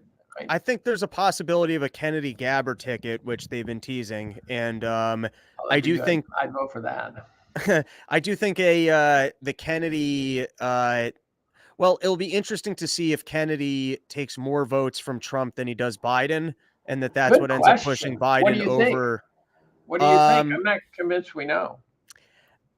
well, here's what really has unraveled Kennedy's campaign, in my opinion, is that coming into this thing, he was right on COVID, and COVID, the response and everything that happened with COVID is incredibly unpopular. And even Donald Trump, he got the COVID thing wrong. He sat behind Fauci. He did close things down. He gave power to the governors. I think Trump had the right intuition at the beginning of it, where he was just like, "No, we're going to work." Like, and then I think he just, I think Trump gets overwhelmed by the deep state, and that you see who he picked for his cabinet. He got rid of the guy from Breitbart right away. I think when push comes, Bolton. yeah, he Brings got rid, Bolton in. and he puts Brings Bolton in. Right. That Because was a disaster. That was well, a disaster. of course it was a disaster, but I think he's like savvy enough for his own self-preservation that when he's getting enough pressure of you can be in charge and you can run around and go, "Hey, I won this thing, but you got to give us the following things," he just goes, "Okay." And he doesn't really want to work. Cuts He doesn't. a deal. Cuts a Yeah. deal. Exactly. He cuts a deal because he just wants to be president more than he really cares about getting a border wall up or fixing things. He just wants to look good, and he's in it for Trump. See, I actually have a slightly better view now. I think Yes. Trump started his campaign and it was all Trump. It was just Trump name, Trump brand, Trump everything, his narcissism. I think he's now weaponized this narcissism, and he's come to the conclusion that to be really great, he has to be great. And I think he now sees that he will go down in the record books with guys like Reagan and stuff, as if he does things that are lasting. You mean now he wants to do more than just win? Before he just wanted to win That's and be right. president. Now he actually wants to put like wins on the board of actually accomplishing something so that people like him. It's not enough that he just got to do it. That's right. Going back to the Kennedy thing. So beforehand, I could have seen him taking a lot of votes from Trump, or as many, because a lot of people that vote for Trump are just the anti-establishment vote. And so if you've got Kennedy in there and he's actually the better anti-establishment vote, as he's talking about how big pharma's working against you, and he's got the track record on that, he becomes appealing. I think he's kind of just ruined his campaign in being so blatantly supportive of Israel. And by the way, I spent years in Israel. Like, I like that country, but what they're doing right now, it's indefensible. Like, I don't know how you can be looking at what's going on in the news and defend what Israel's doing. And the way he's defending it seems like he's been bought and paid for on that topic, the same as everyone's been bought and paid for on other topics. So I guess his view seems to. I would like to see a debate between an anti and a pro-Palestinian, pro-Israeli, a pair who are intellectually skilled. So for pro-Israel, I'd put Ben Shapiro up there. And I'd find a pro-Palestinian person, I'd find someone of equal intellectual competence, and keep it away from the Alex Jones style. And I want those guys sitting there going back and forth, because every time I hear one side talk about their side, I go, makes sense. So I have a personal gag order on deciding, on openly, publicly saying who's right, who's wrong. What I will say is that Israel's current protocol certainly is, they're not doing it for the optics, right? And I'll say one thing. I'll say one thing that I think everyone knows and no one wants to say, is that it seems pretty clear to me that Israel let them in. They ran around Israel for 8 hours. And my opinion of the Israelis is they know how to get shit done. Right. They really know how to get shit done. So if you had said to me in advance, Hamas is going to drop 800 guys into Israel to wreak havoc, and said, how long would it take for the Israelis to mop them up? I would have said 2 minutes. And then I saw an interview of Brett Weinstein with a woman who was on the wall. Sounds like Game of Thrones, right? On the wall. And they were speaking cryptically. they'd say, but this is not possible. You know, they're not quite saying overtly what they were thinking. But I once read walls are not designed to keep people out. They're designed to keep people in. So if you break through the Chinese wall, they just bring forces to the wall. You're not getting back out again. Right. And then they're going to mop you up. The idea that Hamas, 800 Hamas got in, ran roughshod over Israel for 8 straight hours, and then actually kidnapped people and got them out of Israel is not imaginable to me. And so Israel did 9/11. Israel, and this woman also said, she said, by the way, you know, that as soon as it happened, we got the parade of retired colonels across the news talking about all the ways Israel screwed it up. My opinion of Israel is they don't screw things up. They don't screw much up. They're really good at what they do. So I'm curious. And so then the question, so I just don't believe that it could have played out the way it played out. And this woman said, by the way, they said, oh, you know, these guys organized this for like 2 years. They didn't use any digital media, so they couldn't be eavesdropping. This woman said, we have eyes and ears inside the Gaza Strip. We know everything that's happening in there, everything. So why, generally speaking, why do you like to, I guess, not comment on the Israel stuff of all topics? Well, it would take me so long to get up to speed. The ancient history, the rivalry. That makes sense. I mean, I jumped in, and not to mention the fact that both sides are obviously rabid bastards, right? Right. We seem to have the same opinion, by the way, because I go, they're both wrong. Yeah, they're both wrong. They're humans. They're both wrong. Yeah. By saying I'm not commenting, which I've commented a little, but it's like, you know, Right. Fuck you. I don't care if I can't comment at all without getting in trouble. Right. But they're both going to accuse me of supporting genocide. Right. And so you can't win by being in this debate. So I've had a gag order on Israel politics for many, many years. And that's just because you can't win getting into that one. I'm going to leave that to the Jews and the Palestinians to fight amongst themselves. It's like going into a domestic dispute as a cop. You know, it's Right. not going to be pretty. Fair enough. So, but I jumped into Ukraine. I had no trouble jumping into the Ukrainian story. And I think bragging. I think I wrote a brilliant piece in 2022 about what was going on in Ukraine. It held up. It held up. It held up. Right. And it was stuff the cool kids were not talking about. My general, as a Jewish person, my general opinion on Israel has just been, I'm not an expert on the history. I don't get the whole situation over there. I just think we shouldn't be sending them all this money. And any Jews over here just kind of advocating their vote or otherwise, it borders on treasonous to me. It's like, that's not this country. We live in this country. And then just in terms of the current situation, once again, I'm not like Dave has a much better handle on the history, and he'll get out there and, you know, he'll have much more robust debates than what I'm qualified for. But I just look at the current situation and go, this isn't humane. That's you know, doesn't justify what Hamas did or whether or not Israel provoked it and just let it happen. What they're currently doing in Gaza, I think anyone who's running circles to excuse it, is I think as the story evolves over time, unless they have such a good control over the internet and the narrative, which already seemingly isn't true, I think people are going to regret having defended Israel's current course of actions. So here's what I have expressed publicly, and that is I really try to stay out of who's right and who's wrong because I really don't understand. I've heard guys say this is what's happening, and I hear complete contradiction, so I really don't know. What I have said, and I actually said day one almost, I said, if you're expecting, I said on Twitter, I said, if you're expecting me to comment on this crisis, you're going to be waiting a long time. What I will say is the following. Going forward, there is going to be a ton of propaganda. Your default setting should be on doubt. Then I said to my class, I said, as you guys know, 2 days ago, the world changed.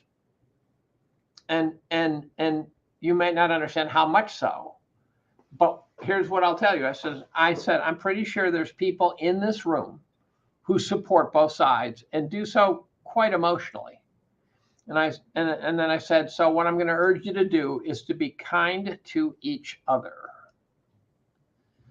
And that's pretty much it. And when people say, well, why did they let them in? I go, well, watch what Israel does over the next 2 years, and that'll be your answer. Right? Now, I won't even go so far as saying we shouldn't send money to Israel, because I believe we should do what's in the U.S.'s best interest. One of the reasons I'm so frustrated with Biden is I don't think he does. Right. I think Trump tried to. I think previous presidents tried to. Not the Clintons necessarily. I think the Clintons are a crime syndicate. But I could imagine in the deep, dark geopolitical world that you and I can't see that sending money to Israel is absolutely our best play. I just don't know. But when I read that, Reagan was sending arms to Iran for, I'm going, wow, this is a completely different world. Right. Right. We're on ISIS's team one day and we're on the other team the next day. I think our foreign policy, in a nutshell, at least in the Middle East, is to keep every country in a state of chaos. So when a country starts to look strong and coherent, we go fuck it up. And I guess the exceptions are Saudi Arabia and Israel. Because they have all the goddamn oil. Yes. Saudi Arabia and Israel. That's exactly. And now we're losing Saudi Arabia. Right. Okay. That's a perfect transition, because this is the last topic I wanted to get into. And one of the things that really drew me to the piece that you read is I've largely stayed out of the stock market. I'm not saying I'm a savvy investor, that's been a good decision. Well, I'm not either. But one of the things, and loosely, I got a degree in finance, but barely. It took me 6 years. I wasn't a very good student. But I have a loose understanding of credit asset bubbles, and I look at everything that's happened just in terms, I don't know all the particulars or how much money, but just the quantitative easing system and how much money the Fed has made available, the stock buybacks that have happened from corporations. And just loosely, I look at the stock market, I look at the charts, and I think, you look at the peaks and I'm like, this is not where the S&P is supposed to be. And I was reading your piece about basically recency bias and the story kind of within the PE ratios of how overvaluated the stock market is. And I'll frame it as a long question. We can kind of get into it. And then I look at, kind of this debt loop, this doom loop of debt that we're in now, of what we're going to have to pay, who's going to continue buying up our debt. And now Saudi Arabia actually repricing oil and other contracts, and BRICS, and kind of the threat to US dollar supremacy.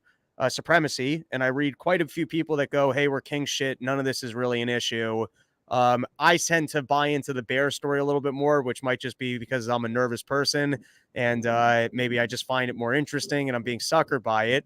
But I thought that you had probably the most brilliant read up I've seen of what my outlook typically is of kind of the stock market and what's going on in the financial market. So I'll hand it back to you, because we saw big storylines this past year of BRICS being the biggest. I hear a lot of people saying, hey, it's no big deal. I've heard people say petrodollar, not really a thing. But this is the first break from that, basically, since we've gone off the gold standard. And then, potentially the Fed actually engaging in quantitative tightening and no longer making, massive amounts of money available to, for people to, I don't even know what happens with the buying of the bonds and the whatnot. So I'll hand it back to you to kind of give the bear perspective of what we're looking at in the financial markets. Well, thank you. That was flattering. I actually had a friend who's an elite money manager in Europe. One day I talked him into doing an interview with Grant Williams. He said, yeah, sure, I'll do it. And then when Grant introduced him, Grant said, this is the first interview he's ever done. I go, what? And then one day he drove up from New York City and he spent the day on my deck just chatting. It really impressive guy. I don't want to name him. And he actually sent me an email and he says, I think you're losing your edge because you're worried about this other shit. And the problem is, this other shit to me is part of the story.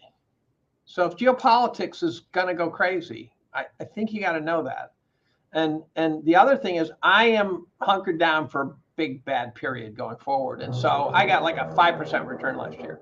If I can get a 5% return in a bunker of doom, I did really well. Right. I get what you're saying, because that means you've positioned yourself well for if things are going down. If I can win, if I can do that in a year that I am not in any way, shape, or form looking to take risk. Right. Then and now here's the deal.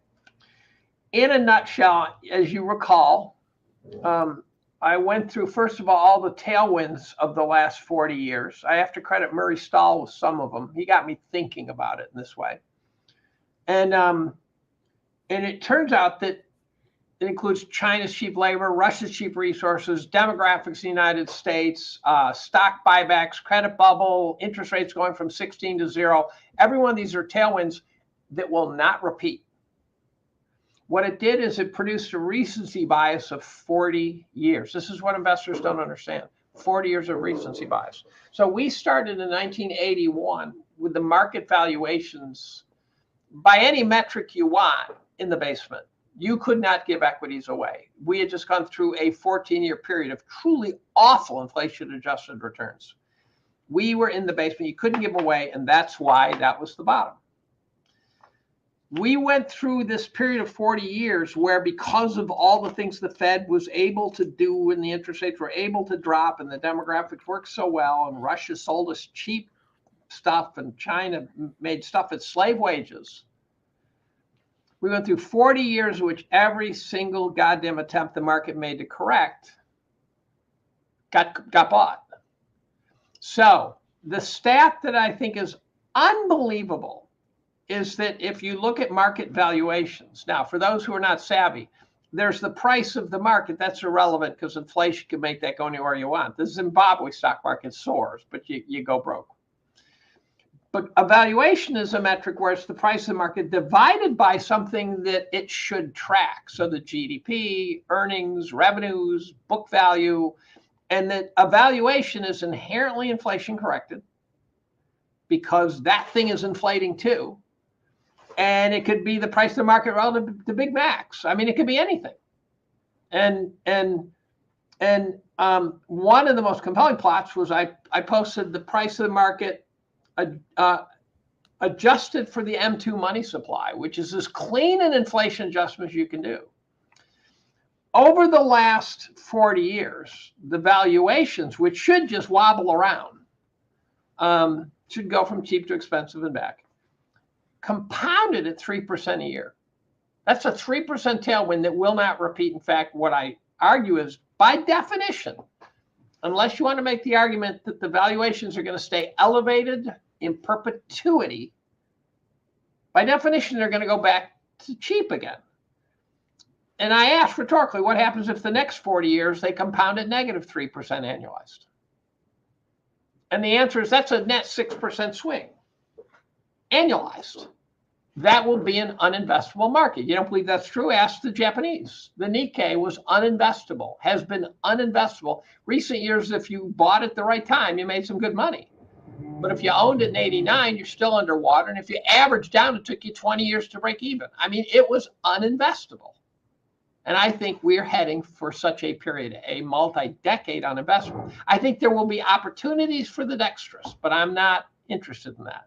I want to be able to buy and collect a revenue stream. That's it. To do that, you have to buy things for which the revenue stream represents a good return.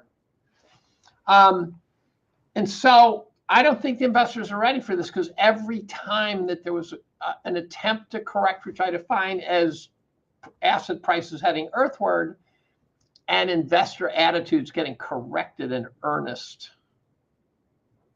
If investors always want to buy the dip, they're not learning yet. They have not learned their lesson yet that these markets are overvalued. So I have the markets at round number, I don't know, 150% overvalued over historical fair value. Now, your math, I'm sure, is still good enough to realize that you got to spend half your time under fair value for fair value to be fair value, right? If historical average valuation, you got to be under it and over it half the time. So if we go from 150% overvalued to undervalued, we're going to get crushed. And it might take 40 years. I would love for the markets to do a fucking 3-year swan dive. Because then I would be cutting ring fingers off of soldiers on the battlefield. I would be pulling teeth out with pliers. I'd be buying assets that were on sale. Now you say, well, what'd you do in 08, 09? This is what's going to shock people. The markets weren't that cheap in 08, 09.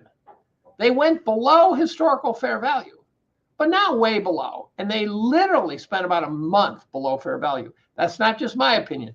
That's what Jeremy Grantham subsequently confirmed for me. I had dinner with Mark Spitznagel. He confirmed that for me. And so the markets never got cheap. We fell from 35,000 feet. We never hit the ground. And and that's part of the recency bias. Never sell, always buy. Everything will be cool. Well, we're going to have to learn that lesson. Somehow there's something that's got to stop the wall of money coming in from indexing. Now, every good idea, once it's finally discovered, becomes a bad idea because everyone jumps on it. Well, right now, the good idea that everyone's been told for decades now is index. But when you index, here's what you do. It's like going to the grocery store and just buying something of everything in the grocery store. And if it turns out the way they do the index, if something like the price of avocados goes up, you buy even more avocados. If the price of ribeye goes up, you go buy more ribeye. And if the price of something else goes down, you buy less of that. How is that sane? And then I realized that out of 500 S&P 500 companies, collectively 490 of them are returning nothing. That's not a functional market, in my opinion. If 490 of your 500 companies for an investor are losers, collectively, some will win, right? But the top 10 are getting all the returns. Then it's also going to be the top 10 that get all the losses at some point. NVIDIA is trading at 50 times revenue. Sun Microsystems was trading at 10 times revenue right before they did a 95% swan dive. Microsoft, what a great blue chip company. Why not own Microsoft? I think they're up about tenfold in 12 years. Fivefold of that is valuation expansion, meaning it will be given back by definition. By definition, it will be given back. I don't know when, I don't know how, but no stock stays expensive forever. And so on that note, I guess, I always look at it, it's just like the seesaw of trying to predict what asset bubble the Fed is going to inflate next and trying to be in that asset bubble. Mm-hmm. That there's no honest stock picking off of valuations. There's nothing. And that's why so much brain capital kind of gets lost to the stock market and not really inventing things or doing anything of value because we're all just kind of trying to predict what the Fed's going to do. You know the book, The Wisdom of Crowds? Yes. It talks about why when you ask the audience and want to be a millionaire, they get it right. No one person necessarily has the wisdom, but collectively, the crowd knows. Right. And the markets, when they're functioning well, is the wisdom of crowds. Democracy is the wisdom of crowds. Right. Right? It fails when the decisions start becoming correlated. It fails when people start voting together as opposed to independently. Right. And right now, the market's indexing is complete correlation. It's a 100% correlation. And therefore, the markets are no longer discovering price. Right, because you lose the hive mind of the individuals kind of constantly bidding on everything. Right.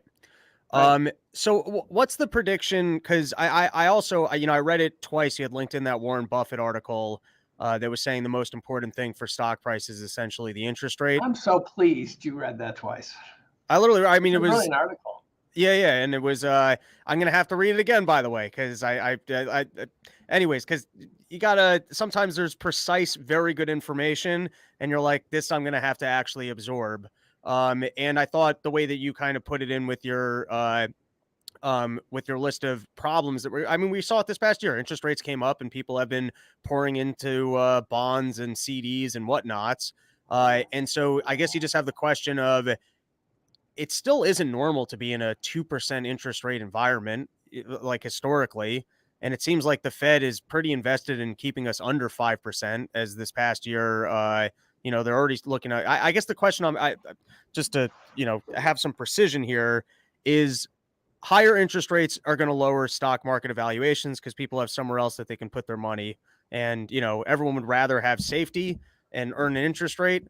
And if there is no opportunity for safety, then they're going to pour more into stocks, and, because it becomes necessary to take on that risk.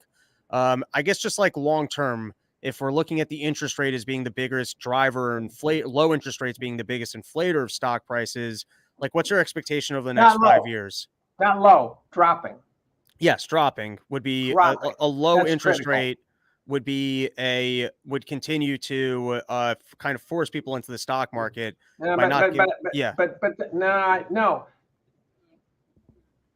Buffett's article says two things that jump out at me. One is that what makes a bull market is dropping rates. Oh, right. It's the actual dropping of it, right? It's yes, the dropping. So as the rates drop, the equity preference shifts. Right. Once they're dropped, it's like having an orange that you squeeze every drop of juice out. There's no more room to drop. You're at the end of the game now. You've reached the end of the chain. Right. And so when people are saying low interest rates are bullish, no, they're not. It means you've had a bull run. You've had a great time, but now the game's over. Buffett's second important message was, if you include everything, dividends and all the fees and everything involved in investing in the markets, he did not include taxes. The most you can hope to get on an inflation adjusted basis is about 4%. Right. That is not including valuation changes. That's just over infinite time. And so now if you start with valuations that are, threefold over, now the most you get is 1%, something like that. And you say, well, okay, that's life. I go, yeah, but every assumption of every insurance company, of every retiree, of every pension plan, of you name it, is not 1%. It's 8%, 9%, 10%, 12%.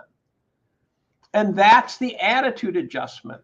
That's why the attitude has to adjust, because we are basing important decisions about how big a house to buy and how much to spend and how much to save for college, stuff like that, based on flawed assumptions. You look up at Fidelity. Fidelity says you should be, to retire. I like to use multiples of annual salary, because you've lived on the salary. At the end, it's kind of maximized usually. And the cheaper you've lived, you'll not only have more multiples of your annual salary, but you can live on less multiples of your annual salary. So that's where saving, the whole game is saving, in my opinion. Fidelity says that you should have 8 multiples. Two problems with that. One is that if you start spending your money at the rate you're spending it right now, you're going to go through 8 multiples in about 10 years. If by chance I'm correct and the market cuts in half, you now have 4 multiples. So Fidelity's just lying their asses off. When I ask money managers, how many multiples do you think you ought to have? They say 20.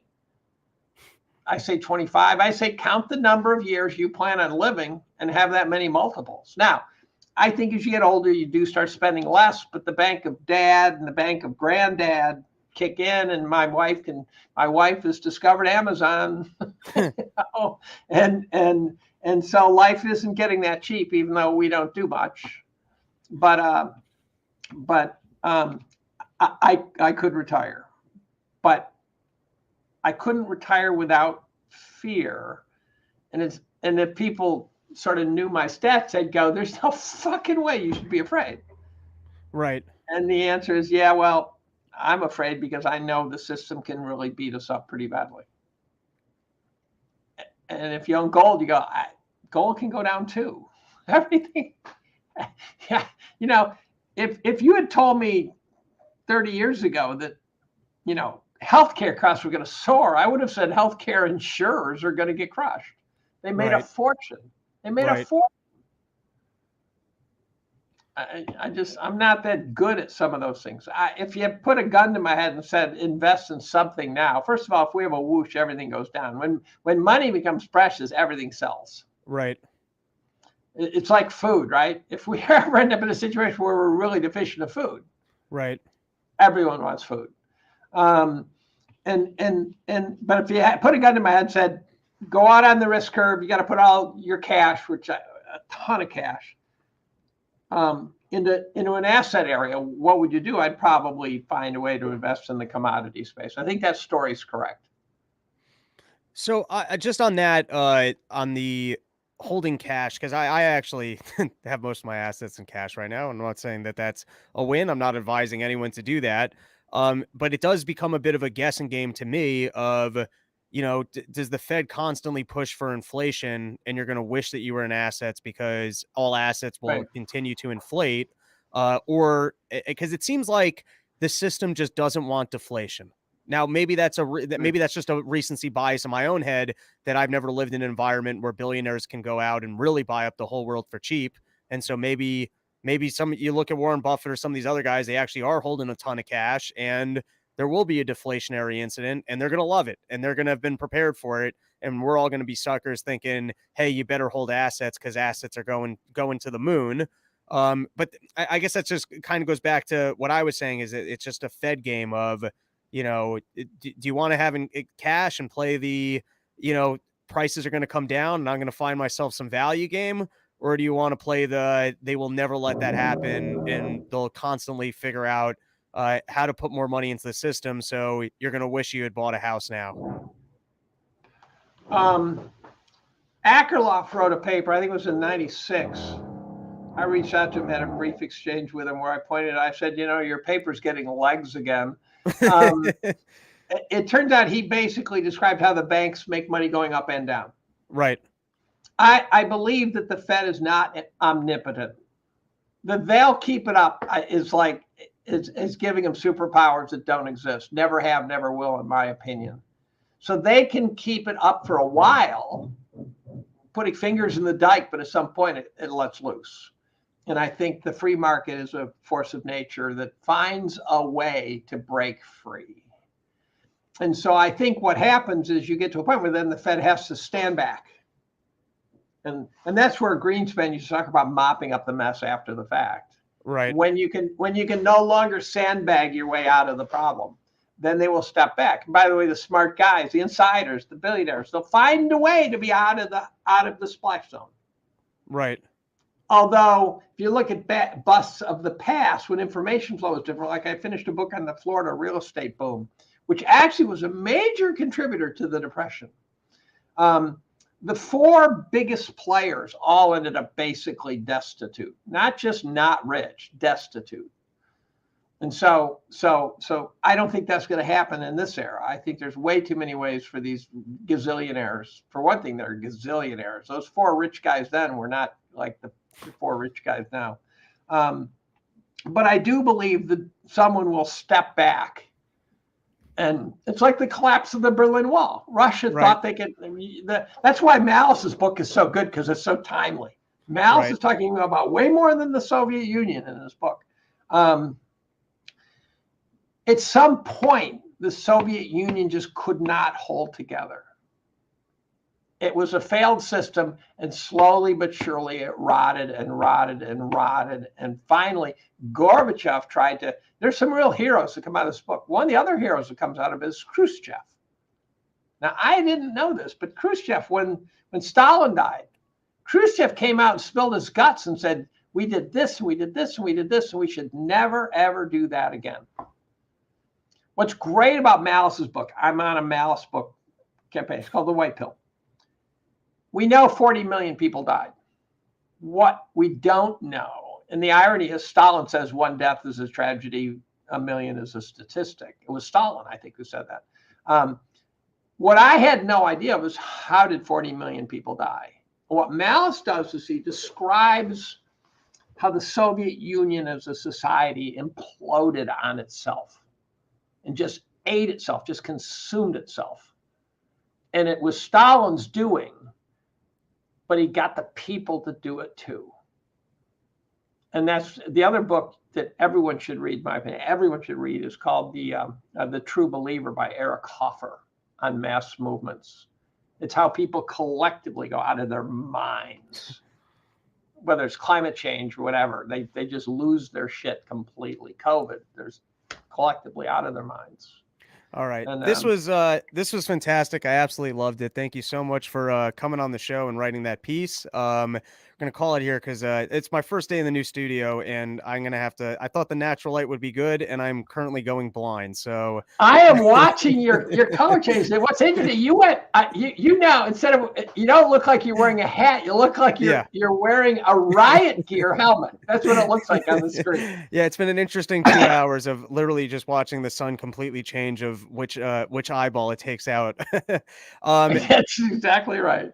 Thank you so much for doing the show. Please keep in touch. And what do you have to plug other than the article, which I'll link into the episode description? So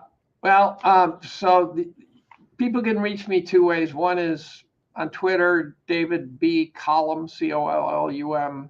The other is, I'm a chemist at Cornell. You know my name. You can get my email. I try to answer emails.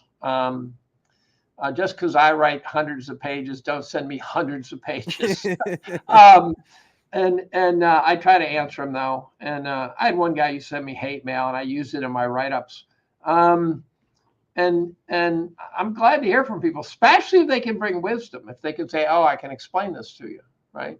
And so beyond that, I got nothing to hump. I don't know if I'm ever going to publish part 3, which is the pedophile part. I'm not sure I have the balls to publish it, actually. Is because it's sourced in Denston, you just think they're going to come shut you down? I don't know. I can't assess the risk is the problem. Right. And I do know that people in that game get whacked all the time. But I go, but Dave, you're a peon. But what Malice's book taught me is they would kill anybody who in any way risked the narrative. And so the problem is they say, well, there's a professor at Cornell. We can't let him get away with that.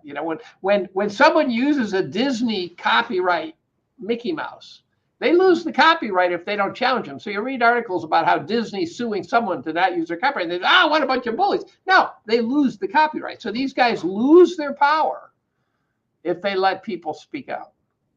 And therefore, I can't assess the risk right now. Understood. Well, heroic effort, and you came on this show, you gave the story. I gotta introduce you to Sam Tripoli. I feel like he would be all over this. You familiar with Sam at all? I'm not. I would like you to say hi to Dave Smith for me. Absolutely. I will. Huge fan. I will say what's up. All right. This, I absolutely love this. Please keep in touch. I'm sure I'll have more questions down the line. And like I said, me and Dave Smith were out in California next weekend. I'm doing a show with him at the Bree Improv, and then my own headlining gig in Pasadena. So come hang out for that. All right. Let me send me a link.